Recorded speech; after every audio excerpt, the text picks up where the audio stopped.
Voilà, donc nous sommes Pierre et Virginie Geffard. Nous avons 42 et 43 ans et nous sommes mariés depuis 16 ans. Nous avons 7 enfants, entre 16 ans et 2 ans, 4 garçons, 3 filles. Nous habitons Talence, c'est une ville près de Bordeaux. Pierre, il est kinésithérapeute. Et moi, après un BTS tourisme loisirs et quelques années en tant que commercial, je suis mère au foyer. Voilà, nous sommes membres de la communauté de l'Emmanuel.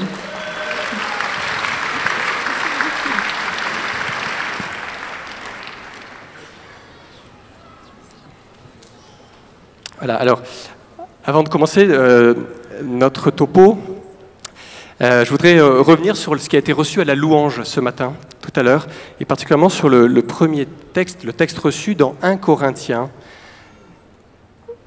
au chapitre 15, et les versets 1 à 4. Je vous rappelle, frères, l'évangile que je vous ai annoncé et que vous avez reçu, dans lequel vous demeurez ferme, par lequel aussi vous vous sauvez, si vous le gardez tel que je vous l'ai annoncé. Sinon, vous auriez cru en vain. Et alors, voilà, ça nous a beaucoup touchés, parce que vous voyez, cette parole est reçue ce matin dans la louange, et c'est ce dont nous voulions vous parler ce matin. Voilà, il nous semble qu'avoir vos visages ce matin réjouit, le Seigneur a fait des choses dans vos vies, et que l'enjeu peut-être, c'est que ce qui a été reçu ne soit pas un feu de paille, si je peux dire comme ça. Vous voyez, que ça puisse durer.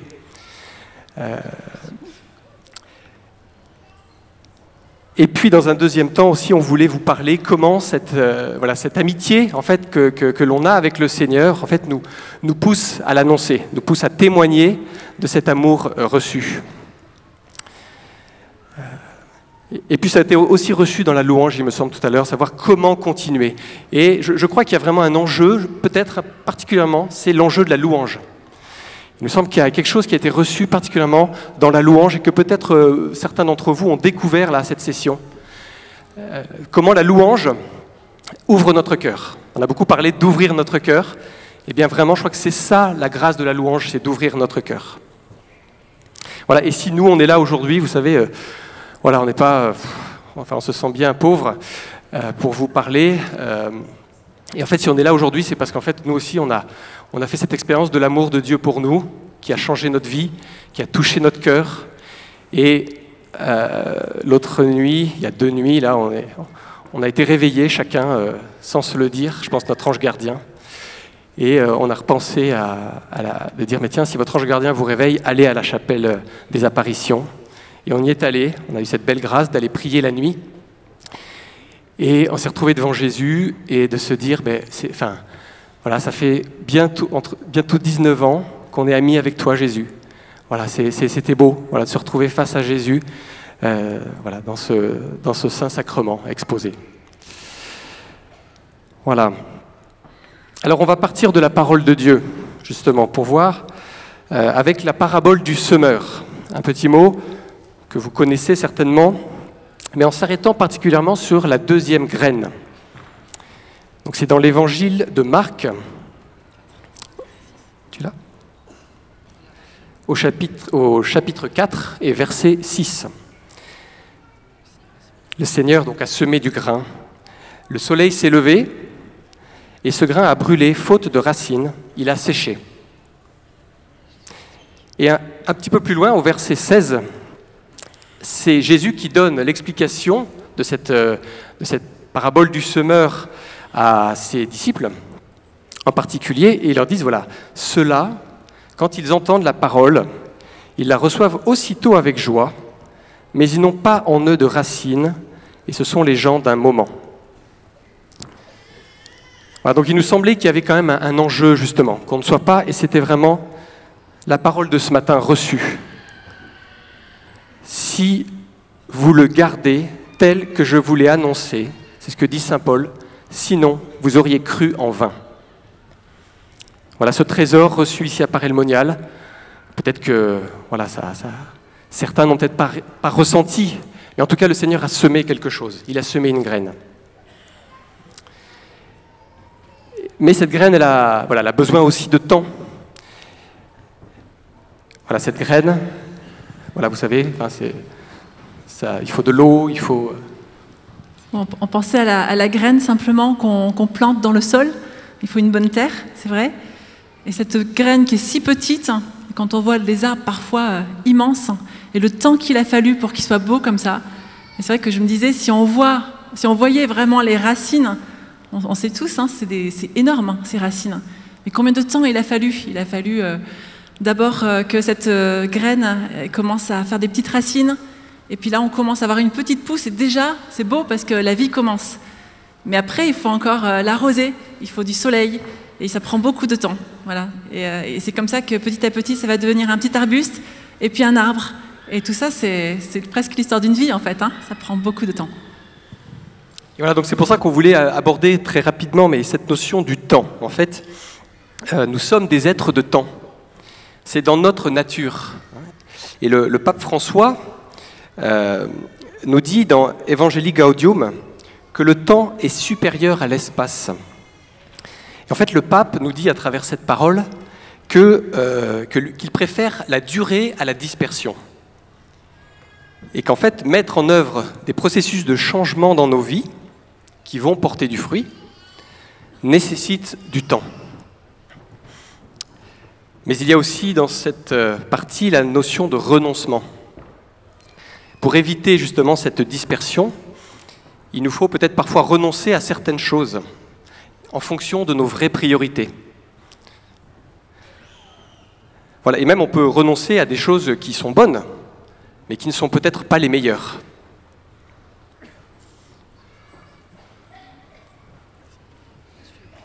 Alors, voilà, on va voir en deux parties. Une première partie, comment durer justement dans cette amitié avec Jésus. Et puis, dans une deuxième partie,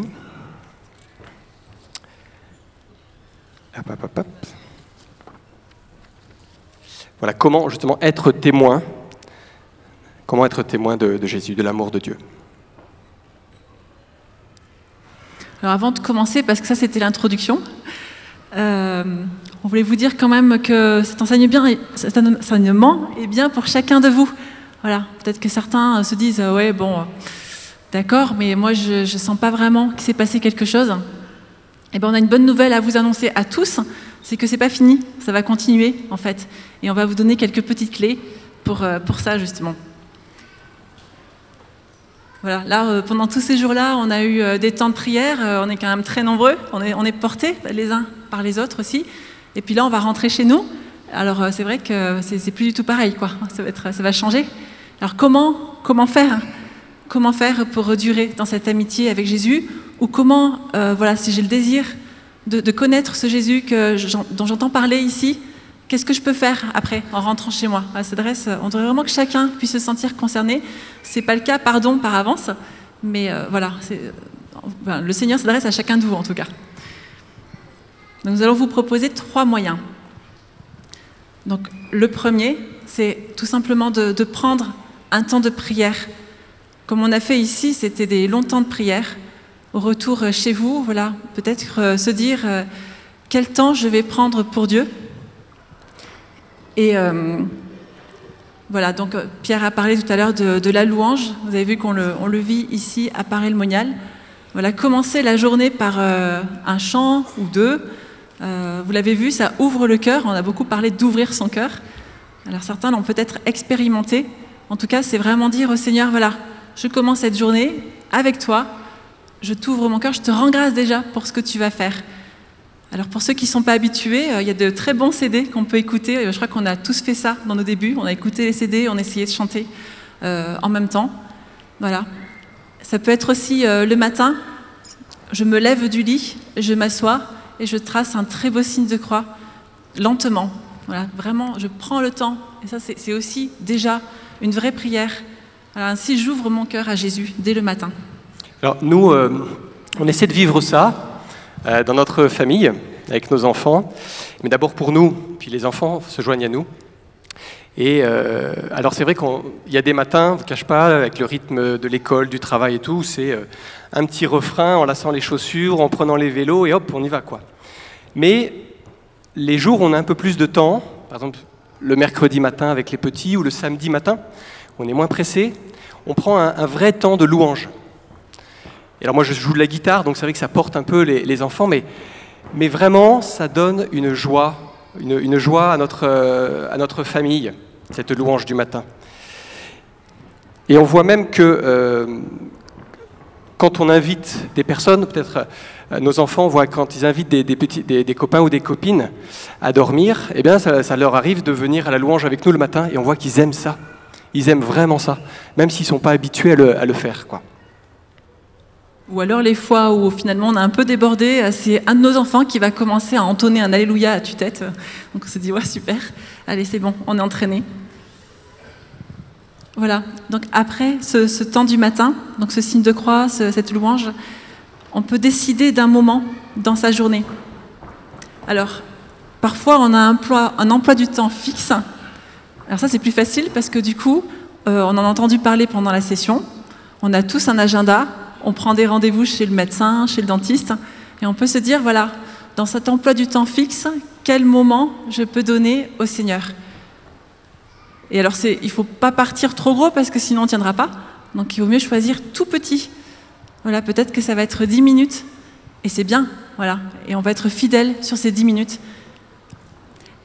Et donc on va se dire, voilà, quel moment de la journée je peux offrir. Et on va essayer d'offrir le meilleur moment, parce que si on l'offre le soir alors qu'on est épuisé et qu'on va dormir à moitié, on sait bien que ce ne sera pas pareil. Voilà. Donc il y en a qui font le choix de se lever plus tôt le matin. Après, il y a aussi l'emploi du temps qui est parfois bousculé. C'est vrai, les vacances, des amis qui viennent nous voir, de la famille, un déménagement, voilà, des événements de la vie, une naissance. Voilà, tout ça, on sait bien que ça change complètement notre rythme. Donc là, le rendez-vous sur l'agenda, ça ne va pas marcher. Donc, un petit moyen, ça peut être la veille, avant de dormir, dire au Seigneur, Seigneur, voilà, demain, à quel moment je peux offrir ma journée? Et décider déjà de ce petit moment, à ce moment-là, avant de se coucher. Et entre parenthèses, comme je suis une mère de famille de 7 enfants, je me permets de rajouter que pour les mamans qui ont un bébé, c'est vrai qu'au début, ils nous réveillent tout le temps, voilà, c'est un rythme vraiment très particulier. Eh bien, on peut aussi fractionner ces petits temps de prière.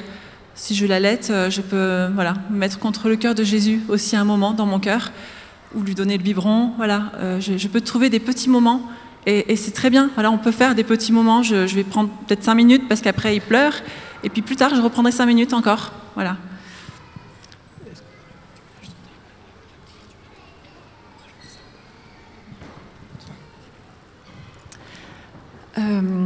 Alors l'autre point, c'est combien de temps. En fait, j'ai déjà dit. Enfin, j'ai proposé 10 minutes. Chacun voit ce qu'il peut donner. Voilà. Ce qui est important, ce qu'on voulait vous dire, c'est de ne pas faire trop élevé, parce que voilà, on est des fois plein de grands désirs. On se dit, ouais, Seigneur, je vais tout te donner. Et en fait, on ne va pas tenir. Donc, il vaut mieux se dire, voilà, je sais que 10 minutes, je peux tenir et rester fidèle. Juste pour info, une journée, c'est 96 quarts d'heure. Donc si on donne un quart d'heure, entre 10 minutes et un quart d'heure au Seigneur, dans sa journée, on donne 1%. C'est faisable. Après, on peut aussi décider, dans la semaine, d'avoir un temps un peu plus long de prière. Parce que ce temps, finalement, va nous aider dans ces 10 minutes par jour. Voilà, le fait d'être nourri profondément, ça peut être l'adoration. Peut-être que près de chez vous, il y a des paroisses où il y a l'exposition du Saint-Sacrement. On peut aussi se mettre devant le tabernacle en adoration. Nous on est, sur notre paroisse, on s'est engagé à 1 heure d'adoration par semaine. Il y a 24 heures d'adoration, du vendredi midi au samedi midi. Et voilà, on a pris 1 heure ensemble, et on voit à quel point eh bien, ça nous porte. Voilà, c'est un vrai cadeau pour notre couple, cette heure d'adoration où on est face à Jésus, où ensemble, voilà, ça nous porte vraiment. On se laisse vraiment ensemble transformer par lui. Voilà. Ensuite, On peut aussi prier avec la parole, c'est ce que Pierre a lu tout à l'heure, qu'on a reçu dans la louange. Et pour prier avec la parole, alors il y a la solution de connaître l'adresse, comme nous a dit l'un des prêtres, Marc 5, voilà, de connaître l'adresse, effectivement, de la parole.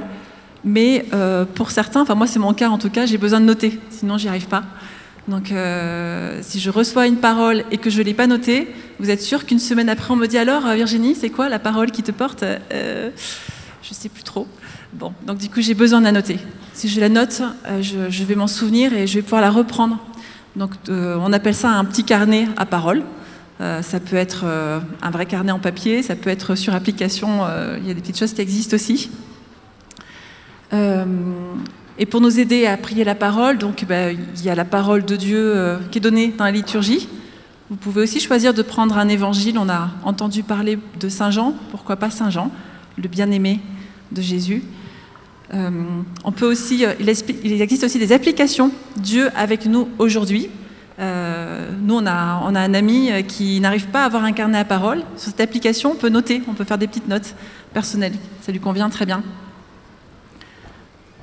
Et enfin, alors en famille, exhorté par un évêque qu'on avait entendu un jour, qui disait, vous, les familles, et chacun de vous, préparez-vous à accueillir la parole.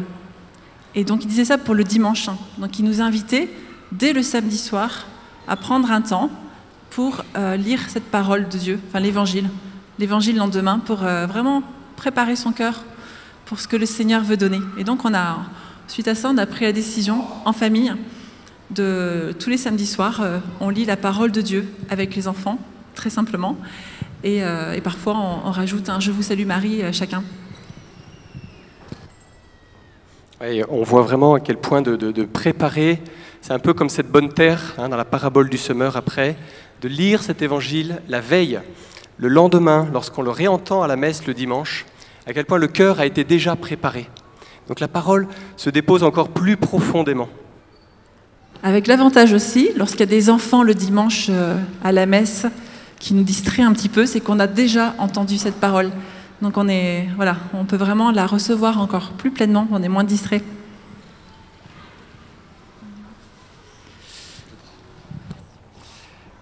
Un bon moyen aussi pour durer, c'est prendre Marie chez soi. Je crois que c'est Saint Louis-Marie Grignon de Montfort qui dit « Le plus court chemin pour aller à Jésus, c'est Marie ». Donc la prière à Marie, la prière du chapelet, c'est une prière toute simple.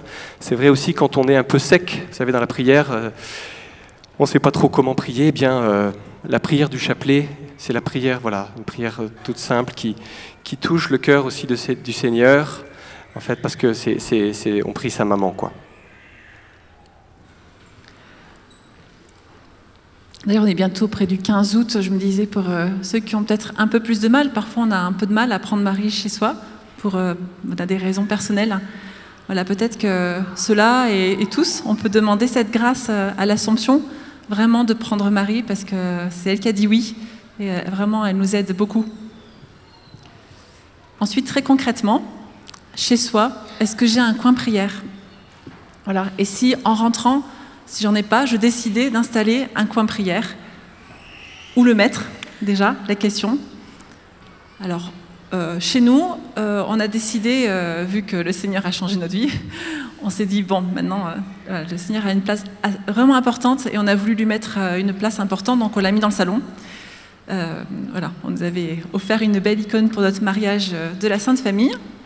Et donc, on l'a mis au-dessus de notre cheminée. Et puis on s'est mis un petit coin prière dans notre chambre aussi pour pouvoir prier en couple, qui n'a pas été sans combat, parce que voilà, on se laisse vite encombrer par des choses, vous savez tous. Donc justement, là, on a la joie d'avoir fait un grand ménage là récemment et d'avoir fait vraiment de la place à ce coin prière. En fait, la prière, de toute façon, c'est toujours à rechoisir. Chacun où on en est, chacun où on le décide dans son cœur. Voilà, on donne ce temps au Seigneur, mais c'est un combat, faut le savoir aussi. C'est-à-dire que c'est pas simple. Et il faut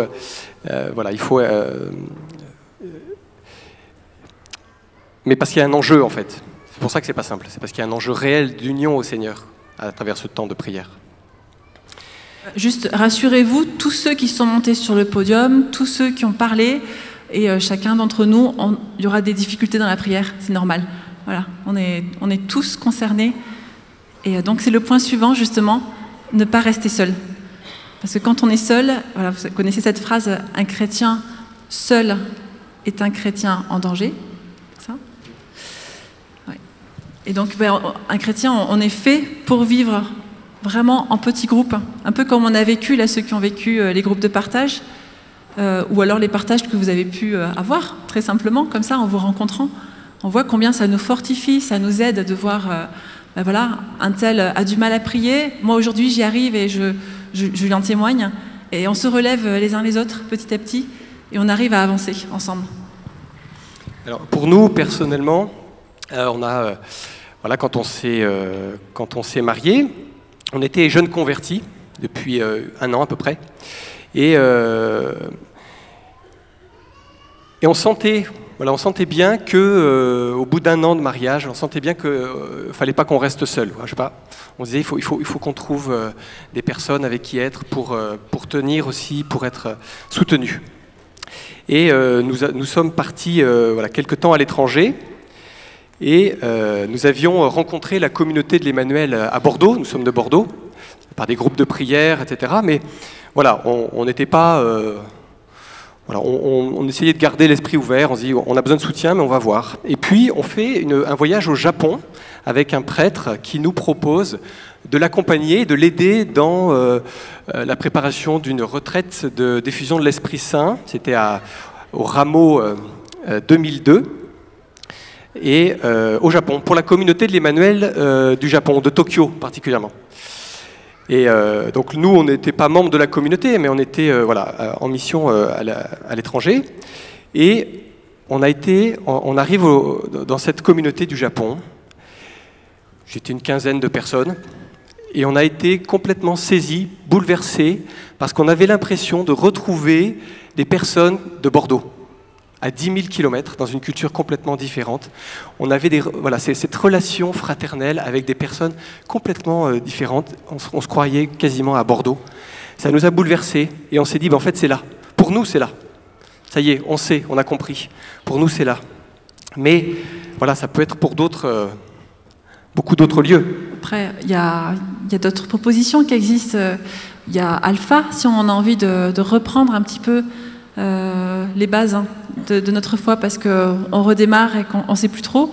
Voilà, il y a des groupes alpha qui existent, il y a des fraternités de quartier dans des paroisses qui sont proposées, où on peut partager la parole de Dieu 1 fois par mois et avoir vraiment une vie fraternelle très belle.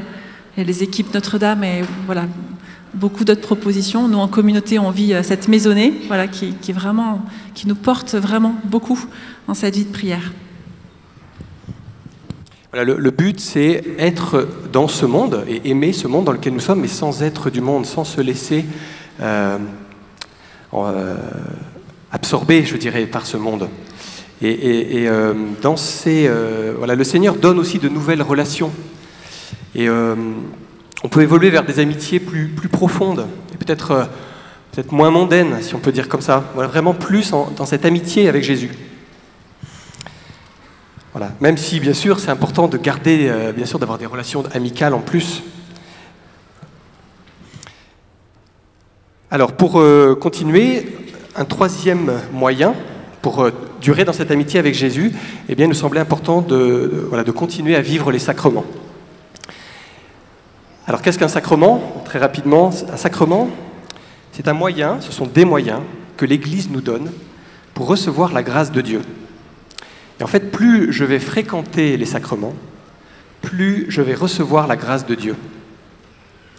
Voilà, et là aussi, chacun où on en est, chacun à son rythme, bien évidemment. Mais on a fait l'expérience peut-être du sacrement de réconciliation ici, et bien de pouvoir le vivre aussi de retour chez soi. Voilà, de le vivre régulièrement, de vivre cette miséricorde. Vivre cette miséricorde régulièrement, ça permet de durer justement, parce qu'on est restauré. Voilà, donc nous, on connaît près de chez nous une petite chapelle où on a la grâce d'avoir des prêtres qui confessent 6 jours par semaine. Et ça, c'est une belle grâce. Mais voilà, je pense que près de chez vous, autour, il y a certainement aussi des lieux comme ça. On a déjà fait l'expérience sur des lieux de vacances où voilà, on sentait vraiment qu'il fallait se confesser. Et ça nous est arrivé d'aller dans des paroisses où il y avait un prêtre avec une grosse charge, et d'aller le voir pour lui demander de se confesser. Et vous savez, on leur fait un beau cadeau aux prêtres quand on fait ça. Ils sont vraiment très heureux, comme tous les prêtres qui sont là et qui ont confessé. Beaucoup d'entre vous, c'est vraiment, ils sont dans leur vocation aussi. Donc c'est un cadeau qu'on leur fait aussi, il ne faut pas hésiter. Et puis l'autre sacrement, bien sûr, c'est l'Eucharistie. Alors là, on a eu la grâce ici à Paray de vivre cette Eucharistie et de recevoir tous les jours le Seigneur. Alors voilà, bien sûr, on peut vivre l'Eucharistie tous les dimanches et puis lors des grandes fêtes. Mais pourquoi pas de temps en temps, ou pourquoi pas une fois par semaine. Voilà, nous, on essaie de vivre ça. On s'est dit, de recevoir le Seigneur une fois en plus, au moins une fois en plus du dimanche en semaine. Et on peut vous témoigner que c'est vraiment beau de le vivre aussi en dehors du dimanche. Tout simplement d'être dans ce cœur à cœur et cette action de grâce dans la semaine, une fois, pour recevoir Jésus. Ça va, vous allez bien? Oui, vraiment? Bon. Voilà, ça c'était notre premier point. Et voilà, on se dit peut-être que tout ça, c'est beaucoup de choses. Peut-être qu'il y a quelque chose que vous voulez garder aussi de tous ces points.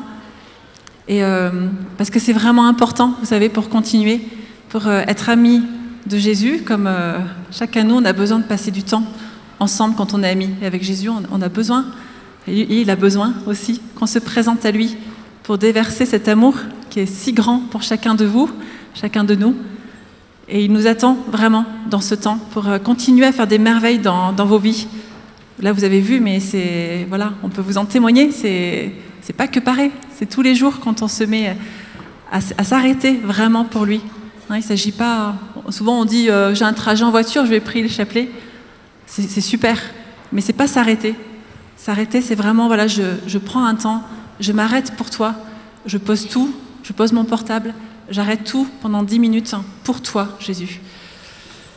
Donc on voudrait vous proposer maintenant, pour ceux qui le veulent, voilà, un petit temps de prière. Enfin, d'abord, avant, voilà, on va vous proposer de réfléchir à une ou deux, voire trois, décisions personnelles pour durer avec Jésus. Pierre allait dire mieux vaut deux, c'est bien. Mieux vaut petit. Une ou deux, c'est bien. Voilà, donc. Et la noter. On va prendre une petite minute de silence et de se dire, voilà, quelle une ou deux décisions, on peut la noter sur un petit bout de papier qu'on pourrait tenir.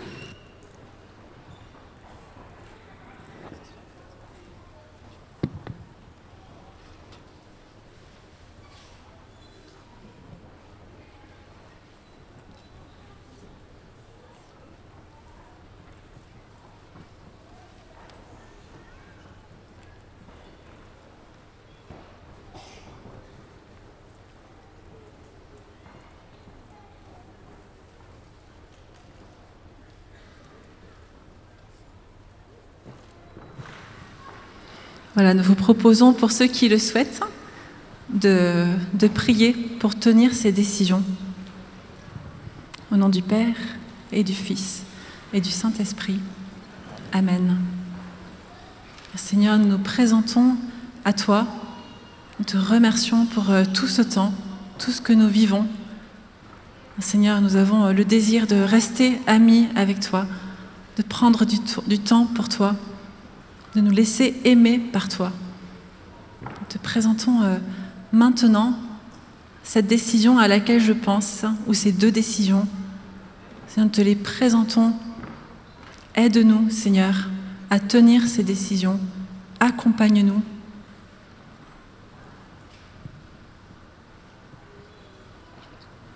Réjouis-toi, Marie, comblée de grâce.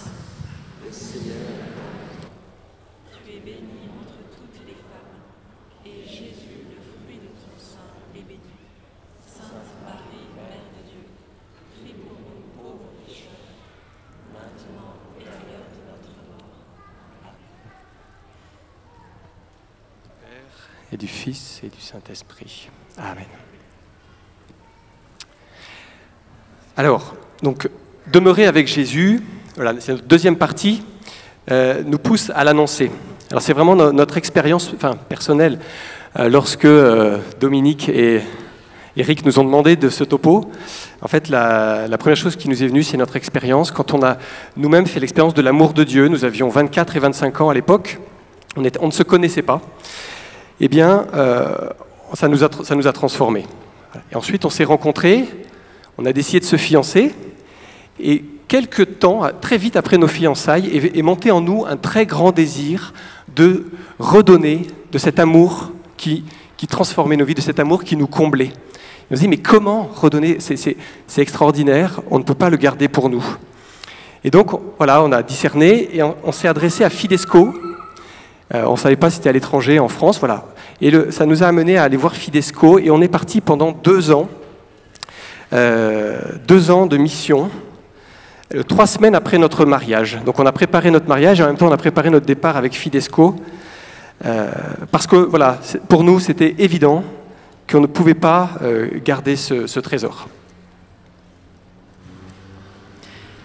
Et quand on nous a demandé de préparer cet enseignement, Pierre et moi on s'est dit on va prier, on va demander au Seigneur ce qu'il en pense. Donc on a reçu une parole qu'on voudrait vous partager dans Matthieu au chapitre 5, les versets 13 à 16. Vous êtes le sel de la terre, mais si le sel devient fade, comment lui rendre de la saveur? Il ne vaut plus rien, on le jette dehors et il est piétiné par les gens. Vous êtes la lumière du monde. Une ville située sur une montagne ne peut être cachée.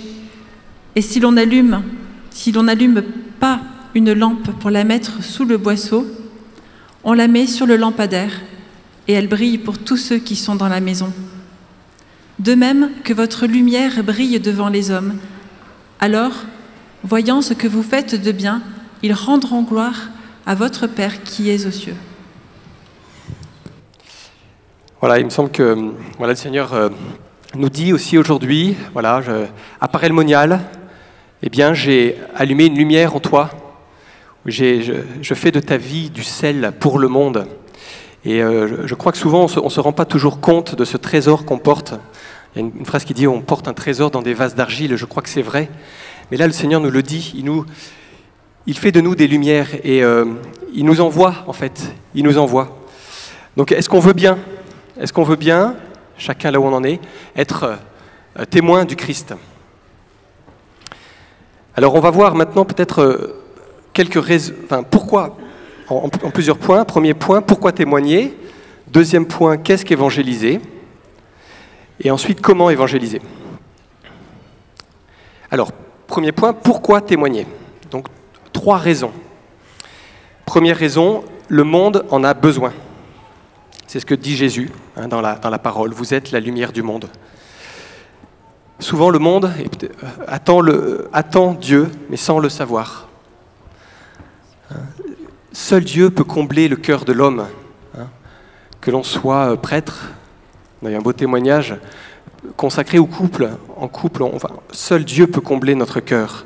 Et en fait, les gens se rendent souvent bien compte qu'ils sont faits pour beaucoup plus que ça. Deuxième raison, témoigner parce que Jésus le demande. Et on voudrait reprendre ici cette phrase que Jésus dit à Sainte Marguerite Marie et qui est visible sur la châsse de Sainte Marguerite Marie à la chapelle des Apparitions. « Je veux que tu me serves d'instrument pour conduire des âmes à mon cœur. » Voilà, et cette parole s'adresse aussi à chacun de nous. Troisième raison, pourquoi témoigner? C'est parce que c'est bon pour nous. Témoigner nous fortifie dans la foi. C'est Saint Jean-Paul II qui dit, dans Redemptoris Missio, la foi se fortifie lorsqu'on la transmet. Et témoigner aussi nous donne la joie. Alors je ne sais pas si vous avez déjà fait des expériences d'évangélisation dans les paroisses, de porte à porte. On arrive tous avec des pieds de plomb, on n'a pas envie. Et c'est unanime, quand on revient souvent, c'est la joie qui transpire. Et quelle que soit en fait la rencontre avec les personnes, que les personnes aient été réceptives ou non, je crois que tout le monde revient avec une joie extraordinaire. Ça a été la joie des apôtres aussi. Voilà. Ensuite, le deuxième point, c'est qu'est-ce qu'évangéliser? Alors, vous donnez une définition qu'on aime bien. L'évangélisation, c'est permettre aux personnes d'accéder à une information à laquelle ils ont droit et qu'ils ne connaissent pas. C'est que Dieu les aime. Cette évangélisation se fait par le témoignage de nos vies silencieusement. C'est le fait que par notre comportement, notre façon d'agir, notre attention aux autres, nos valeurs, nous rayonnons au-delà des paroles de l'amour de Jésus. Elle se fait aussi par le témoignage explicite et dans le respect de la liberté des personnes. Paul VI, dans Evangelii Nunciandi, au numéro 22, dit « La bonne nouvelle proclamée par le témoignage de vie devra être tôt ou tard proclamée par la parole de vie. Il n'y a pas d'évangélisation vraie si le nom de Jésus n'est pas annoncé. » Vous voyez bien que c'est très différent du prosélytisme. C'est dans le respect des personnes.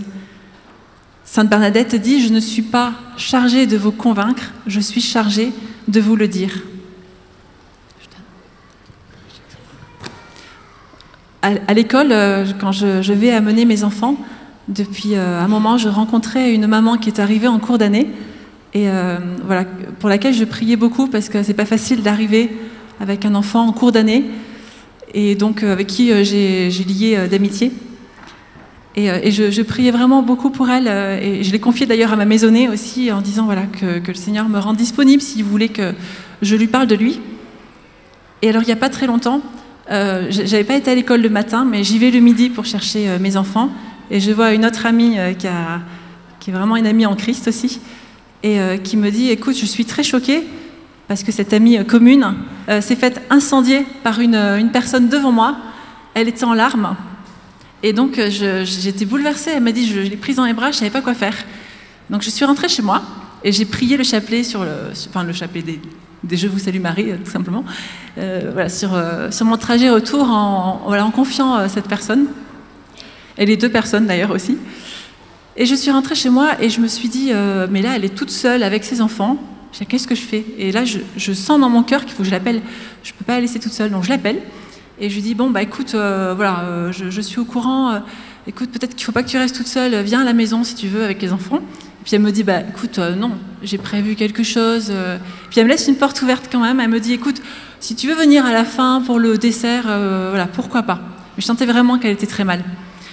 Et donc moi j'avais mes 7 enfants. Pierre rentre le midi, cette fois-ci il n'était pas rentré. Donc bon, je me disais, bon, c'est très bien tout ça, mais comment je vais faire? Bon. Et puis je me dis, bon, allez Seigneur, je te fais confiance, j'avance. Et puis je propose aux enfants, les 3 plus jeunes pour le coup, je leur dis, tiens, si on allait voir cette amie, alors la grande joie, ouais, super, on va voir les copains. Et donc je pars, on mange très vite, et je pars chez elle. Je cueille une petite rose au passage dans mon jardin, parce que je me dis, elle va bien avoir besoin. Et je lui amène ça, et donc j'arrive chez elle, et je lui dis que je suis juste là pour elle, parce qu'elle voulait passer dans les détails, et je sentis que ça allait être trop dur pour elle. Elle était vraiment bouleversée. Donc je lui ai dit, écoute, non, je suis juste là pour toi, j'ai donné à manger aux enfants, enfin voilà, c'était tout simple. Et à la fin, j'ai dit, écoute, je vais prier pour toi, parce qu'elle m'a dit, j'ai pas pu aller travailler, je suis trop mal. Et donc, je vais prier pour toi. Donc, bon, c'était un très beau moment ensemble. Et là, à la kermesse, à la fin, là, ils allaient partir encore. Ce sont des vadrouilleurs et repartaient dans un autre pays. Et donc, voilà. Et elle a un petit temps avec moi, avec les larmes aux yeux, en me disant vraiment, là, c'était trop fort pour moi, quoi. Ce qui s'est passé, c'était génial. Et du coup, là, je vois un superbe feu vert et je lui dis, mais tu sais, voilà, il faut que tu saches, moi j'ai Dieu dans ma vie. Et voilà, donc j'ai parlé de Dieu, je lui ai dit, c'est Dieu qui nous aime chacun. Et du coup, j'ai appris qu'elle était confirmée, je ne savais pas jusqu'à présent, parce qu'elle n'est pas pratiquante. Et voilà, c'était un très bel échange, vraiment très beau. Et une belle occasion de parler du nom de Jésus.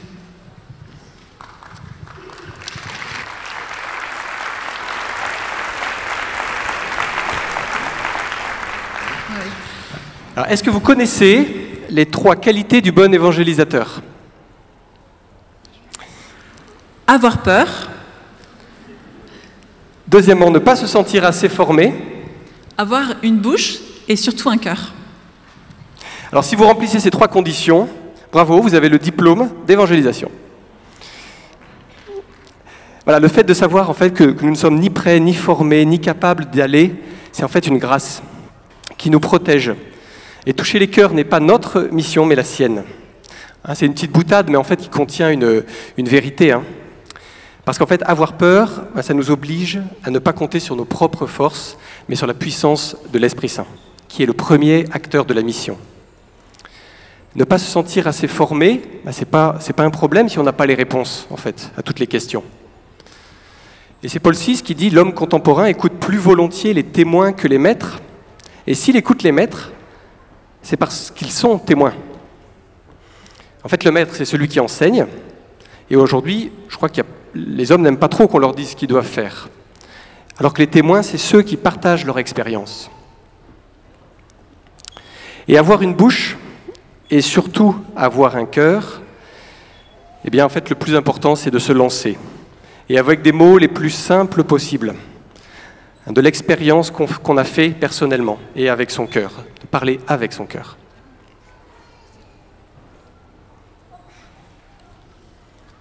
Alors,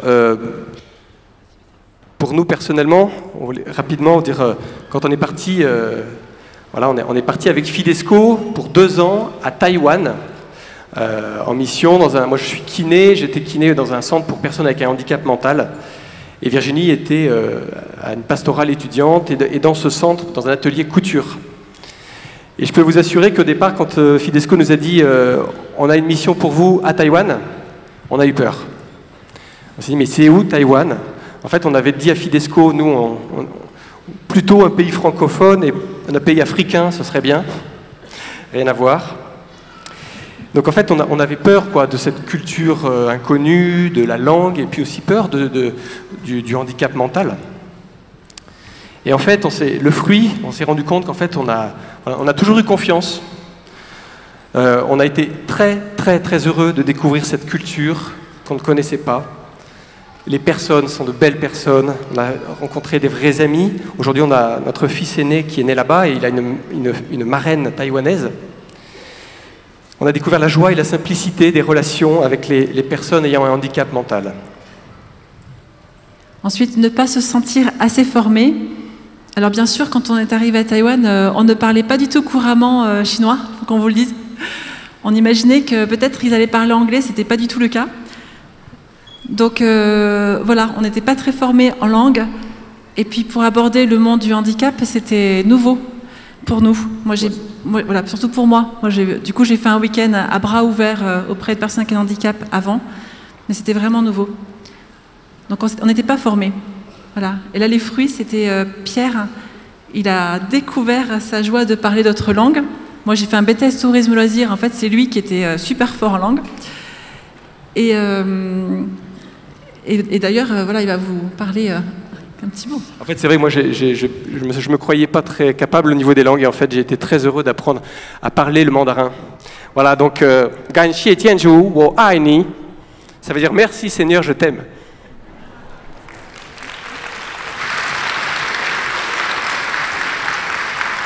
Avoir une bouche et surtout un cœur. Donc moi, dans l'atelier couture, je suis arrivée là, j'aime bien la couture, mais je ne sais pas vraiment coudre. Mais je trouvais ça super. Et en plus, j'avais même pas la possibilité de parler la langue. Donc comme je vous ai dit, moi j'étais formée un peu commerciale, enfin, carrément commerciale même. Et donc beaucoup, vous savez, les commerciaux, on a un objectif. Voilà, il y a l'objectif commercial derrière. Et en fait, ce qui était génial, c'est que en fait, ça ne peut pas marcher avec des personnes avec un handicap. C'est pas possible. Donc en fait, ça a été un apprentissage pour moi. Et plutôt que de faire, le Seigneur m'a appris à être vraiment. Et comme j'aime beaucoup Sainte Thérèse, qui a été importante dans ma conversion, j'ai beaucoup repensé à ce qu'elle dit. Même cette petite aiguille ramassée avec amour porte beaucoup de fruits.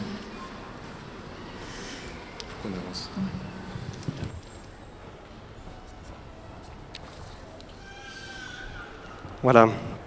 Voilà. En conclusion, en fait, il faut Parler avec son cœur, comment évangéliser, c'est vraiment d'abord aimer les personnes et parler avec son cœur. Et puis surtout, c'est Dieu qui donne la croissance. Ne nous inquiétons pas des fruits, cela ne nous appartient pas. Et on voudrait terminer, si vous le voulez bien, pour ceux qui le désirent, par une prière, pour demander la grâce d'être des missionnaires. Voilà, et nous confier à l'Esprit Saint, nous confier à Marie, car toute conversion est le fruit d'un oui, le fiat de Marie. Voilà, ceux qui le désirent donc peuvent se joindre à nous. Au nom du Père et du Fils et du Saint-Esprit. Amen.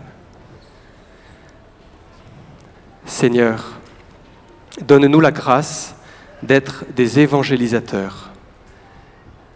Donne-nous la grâce de parler avec notre cœur, d'être des témoins pour ce monde qui en a tant besoin.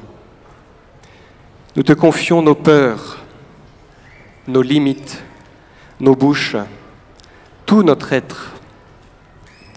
Nous te confions notre famille, nos amis, nos collègues de travail, tous ceux que nous rencontrerons et vers qui tu nous enverras. Viens, Esprit Saint.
Merci pour votre écoute et bon vent.